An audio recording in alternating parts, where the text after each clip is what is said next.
India express 24 खबर वही जो है सही।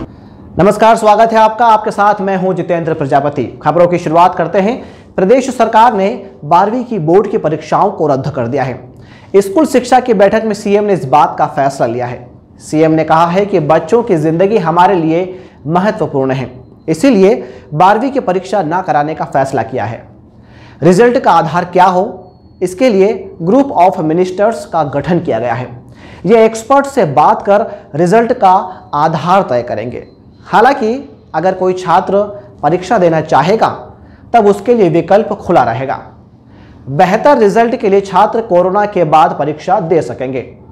तो लंबे समय से इस बात का इंतजार किया जा रहा था कि क्या 12वीं के छात्रों का एग्जाम होगा, कैसे होगा, क्या गाइडलाइन होगी, किस तरह से उनकी सेहत को ध्यान में रखते हुए एग्जाम को कराया जाएगा। ये तमाम सवाल थे और ये सवाल सिर्फ जिन लोगों को ये एग्ज़ाम कंडक्ट करानी थी या जिन्हें देनी थी उन्हीं के मन में नहीं थे।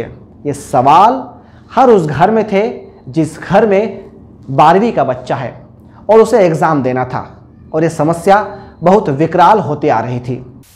मध्य प्रदेश में 12वीं बोर्ड की परीक्षाएं इस वर्ष आयोजित नहीं की जाएंगी। बच्चों की जिंदगी हमारे लिए अनमोल है।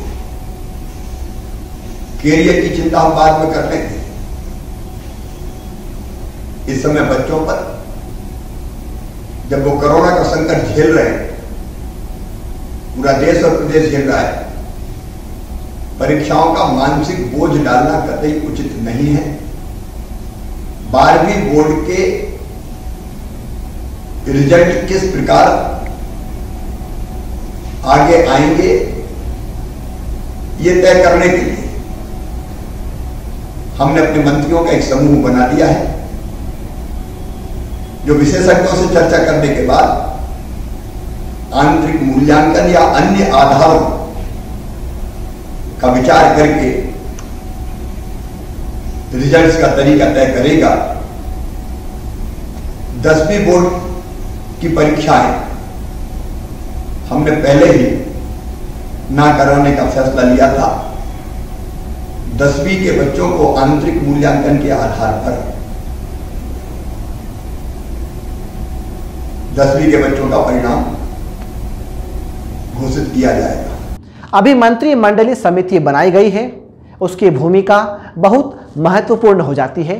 वो अब यह तय करने वाली होती है कि किस तरह से रिजल्ट होंगे या फिर क्या आधार हो इन विद्यार्थियों के रिजल्ट को बनाने का। और यही वजह है कि अब वो मंत्रिमंडलीय जो समिति है वो एक्सपर्ट से भी बात करेगी और सलाह मशवरा करेगी। उसी के बाद एक पैटर्न तैयार किया जाएगा कि आखिर ये जो रिजल्ट है इसे बनाया किस पैटर्न पर जाए। उसका सबसे बड़ा कारण ये है कि ये सबसे बड़ा लाइफ का टर्निंग पॉइंट है। ये वो एग्ज़ाम थे, ये वो परीक्षा थी, और इसकी वजह से इस पर विचार विमर्श करने में इतना वक्त लग गया कि ये एग्ज़ाम कराया जाए या नहीं कराया जाए। लेकिन सरकारों में इस बात की चिंता है कि विद्यार्थियों के भविष्य से ज़्यादा उनकी सेहत आवश्यक है, और उनकी सेहत का ध्यान रखते हुए एग्ज़ाम को रद्द कर दिया गया। तो यह बेहद महत्वपूर्ण फैसला है सरकार का, जिसका इंतज़ार लंबे समय से किया जा रहा था। इंडिया एक्सप्रेस 24 खबर वही जो है सही।